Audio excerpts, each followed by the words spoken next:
Let's talk about the Dolphins real quick. We haven't gotten into their quote unquote draft. Pro Football Focus, good people over there, recently put together a list of the biggest needs that the Dolphins have after free agency, which kind of leads you into thinking, what's this draft going to look like? They mentioned interior offensive line. The middle of the offensive line was anchored by stellar play of Connor Williams and Robert Hunt in 2023. Both are gone. Now they've gotten Aaron Brewer, and they've re-signed Isaiah Wynn, and they've also re-signed Kendall Lamb to kind of shore things up. You're hoping Lee and Eichenberg could be in there. But a lot of people saying this interior offensive line needs help, meaning that you might get an unsexy pick with that 21st pick in the upcoming draft. Okay. They also say we need tight end. Well, we got Jonnu Smith. Is Jonnu Smith enough, in your opinion, Vlad, to kind of shore up that whole tight end situation, which Durham Smythe did an okay job last year, in my opinion? He's good. He's the best tight end I think you've had in your since Mike McDaniel's been the head coach. No disrespect to Smythe, but it's just that he's not he's mid. You know what I mean? He's mid, and Jonnu is maybe a little bit better than mid. He's gonna for that offense, you need somebody who can go over the middle and just give Tyreek and Waddle just someone else, just a relief, so that they're not double teamed all the time and that not all the eyes are on them. With the running game that you guys have, right? Or the running game we're quote unquote have.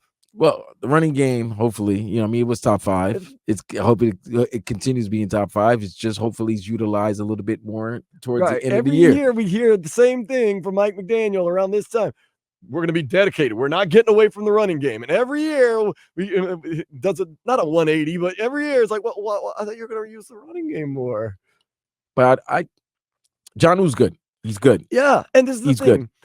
Mike McDaniel ran Mike Gesicki out of town because he wasn't a good enough blocker. Now we got guys that are pretty good blockers in Durham Smythe and Julian Hill. And now you got Jonnu Smith, who, this is what Pro Football Focus says. He's a dependable blocker and an underrated receiver who excels in yards after catch, ranking 3rd in 2023 with 7.1. That was better than both Tyreek Hill and Jalen Waddle. So Jonnu Smith, to me, is a good answer. I don't know if you need to go into the draft and try to reach for a tight end right now. And then their last... No. But I'm talking about in the 2nd or 3rd round. No. Because there's one player, if he was on the Miami Dolphins, Brock Bowers somehow fell all the way down. There's no way. But there's no way he's falling down. You would have to move up to get him. No, he's going to be a top 10. Maybe the furthest I see that he'll be drafted, maybe he's like 14 or 15. There's no way. There's no way. But if that mofo was on your squad, good God almighty, that offense would be McDaniel wouldn't even know what to do with himself. Yeah. He wouldn't. He would give you 20-minute answers because he wouldn't know what to do with himself with Brock Bowers on that team. But it's not going to happen. But that's why I think Jonnu Smith he's a good addition. He's something that you haven't had. He gives you something like he's a tight end that can move. So hopefully he stays healthy. And he's a decent blocker from what Pro Football Focus is saying. I don't watch a lot of blocking, Vlad. I'm sorry. I don't go home at night, open up a can of maple bacon coffee porter from Funky Buddha and say, ooh, let me replay the game and watch blocking. We should, because you're not going to win without an old lineman. Like Sergey said, if they use all their picks on linemen, he'll be fine. And I think a lot of fans would be upset. Would be fine if their teams drafted nothing but linemen, because we saw what happened last year when your O-line gets just ravaged with injuries. It does something to the team. It hurts your team. Your offense looks bad. Your quarterback has no time to throw. Your running game looks pathetic. Yeah. Just take it from a guy who's 4 plays into a season, it was over. Yeah. And we had that's why I got to give the Dolphins credit. The Jets and the Dolphins utilized the most different starting. It was a revolving door of linemen for both teams. It was ridiculous. But guess what? One team was able to still hold it together. Well, you also had a better quarterback in the Dolphins than whoever you were rolling out there for the Well, Jets. yeah, after 4 plays, yeah. But what I'm saying is, Yeah. but the O linemen, they still held it together. Mhm. And Kudos to you lost a couple guys. So you need to definitely replenish that. And the more depth on the line, offensive line, the better. I mean, there's nothing wrong with that. The final need from Pro Football Focus, they were saying, is cornerback. Of course, you lose Xavier Howard, but you still got one of the best in the game, Jalen Ramsey.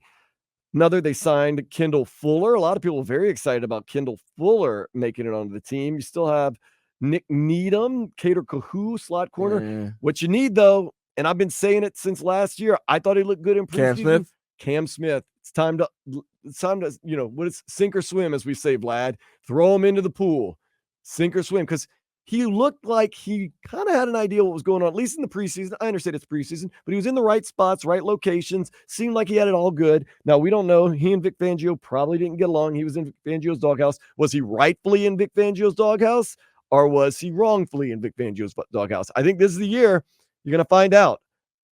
I'm willing, okay? As a Dolphins fan, it's scary. The unknown is scary. I'm willing to throw him out there in the deep end and say, here we go. Let's rock and roll. Cam Smith, you're a second-round pick. You're a second-round pick. You're not Noah Igbenogany. Get that out your mind. Please don't be Noah Igbenogany. You're a second-round pick. Prove it to us. Oh, man. Sink or swim.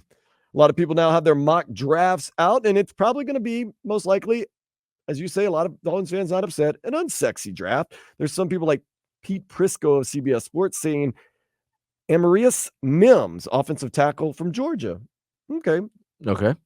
Other guys are saying Troy Fautanu. He's a guard from Washington. A lot of people, including Ryan Wilson of CBS Sports, a lot of people talking about this center out of Oregon, Jackson Powers Johnson. Is it Johnson? Okay, I'm sorry. Yeah, he does not look like a Jackson Powers Johnson, too, by the way. Have you seen him? No. You don't know what he looks like? No, he doesn't look like a. No, he doesn't look. When you hear Jackson Powers Johnson, he doesn't look like a brother. You think he's a brother? He's not a brother. Burly white dude. Yeah, play for Oregon. Yeah. You got some other. Well, he's spelled different. If it's JX, if it's JAX, then you know he's he's an intangible. Another offensive lineman from Penn State, Chop Robinson. Chop. I like that name. And then there is somebody, Sporting News, Vinny Iyer says Byron Murphy, a defensive tackle from Texas. Not a lot of sexy names up there. There's a few people. Are you guys, are they Dolphins might have to look for an edge rusher?